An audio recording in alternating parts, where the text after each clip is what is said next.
My name is Albert Spence. I've been a nurse for 31 years. And so when all this COVID stuff started, I was the biggest COVID believer there ever was. How bad it was, how virulent it was. This is serious stuff. After what I experienced as a traveling COVID nurse, I had told my wife, I'm not going back if they paid me a lot more than the $120 an hour I was making.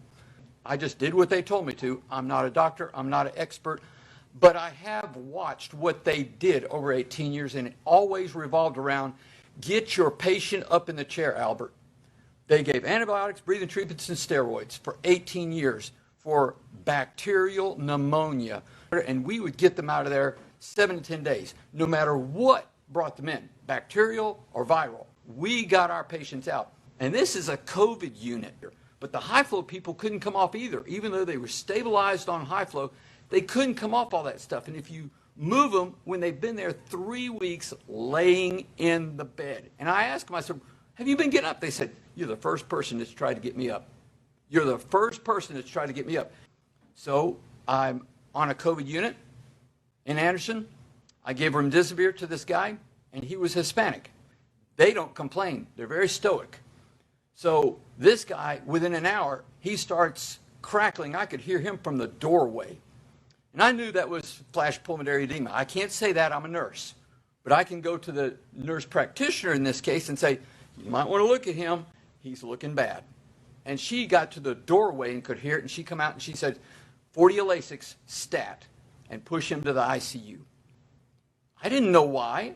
I just given him remdesivir. It's an antiviral. It's supposed to make him better. I just thought, well, he's just turning bad. I didn't understand what remdesivir could do. I didn't connect the dots. I'm still new at this. But I can tell you, whether it's lawnmower dust, whether it's anything you inhaled that would irritate your lungs, they're going to swell up. Any reaction that your lungs are feeling, whether it's viral, bacterial, or environmental, it's going to be an injury to your lungs. Your body's natural response is to swell up. That's all the fluid, and it's the perfect breeding ground for bacteria. But when you get to the point you can't take high flow off, you get so upset you ain't seen your family except maybe an iPad in weeks, and you're never going to come off the high flow. And the doctor says, you've done your best. You've done your best. But this is going to be it for you. And so the patients get all teary-eyed and upset, and they call in the palliative team, and they all hold their hand and cry, and they said, but we can keep you comfortable. Here comes Albert. He's got the morphine and Ativan, and I load him up and take off the high flow, and they gas themselves to death. And I'm the guy that's pushing the button, like in the gas chambers at Auschwitz.